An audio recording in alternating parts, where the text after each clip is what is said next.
पौराणिक कथाओं के अनुसार एक बार राजा दुष्यंत आखेट करने वन को जाते हैं, तो वहाँ आश्रम में रह रहे कौर्ण ऋषि से मिलने जाते हैं। तो वहाँ राजा दुष्यंत की मुलाकात शकुंतला से होती है। शकुंतला विश्वामित्र और मेनका की पुत्री थी। अपनी माँ की भांति शकुंतला भी अत्यंत सुंदर थी। राजा दुष्यंत उसको देखते ही उस पर मोहित हो जाते हैं और उससे गंधर्व विवाह कर लेते हैं और वहीं वन में रहने लगते हैं। कुछ दिनों बाद वो अपने राज्य वापस लौटने लगते हैं और शकुंतला से वापस लौटकर उन्हें अपने साथ अपने राज्य ले जाने का वादा करके लौट जाते हैं।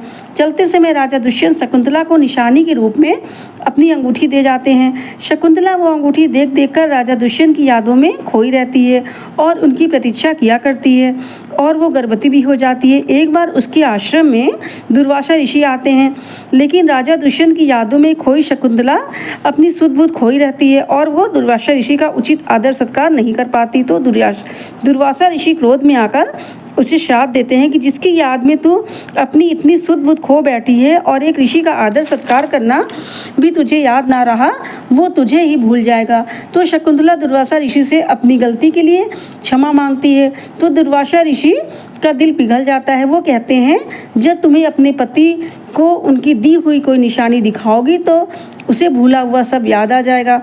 शकुंतला कुछ दिन बाद एक पुत्र को जन्म देती है। फिर क्या था, एक दिन शकुंतला राजा दुष्यंत से मिलने निकल पड़ती है।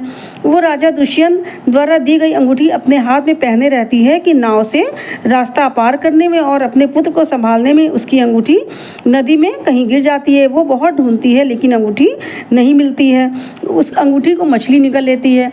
उधर जब शकुंतला दुष्यंत राजा के पास पहुँचती है और सब बातें बताती है, तो राजा दुष्यंत जो दुर्वासा ऋषि के श्राप के कारण पिछला सब भूल चुके थे, उसको पहचानने से इनकार कर देते हैं और वो अपमानित होकर रोती बिलखती अपने पुत्र के साथ अपने माँ बाप के पास आ जाती है। उधर जब एक मछुआरे को जाल में मछली पकड़ता है और उसको मछली को काटता है तो उसके पेट से अंगूठी निकलती है।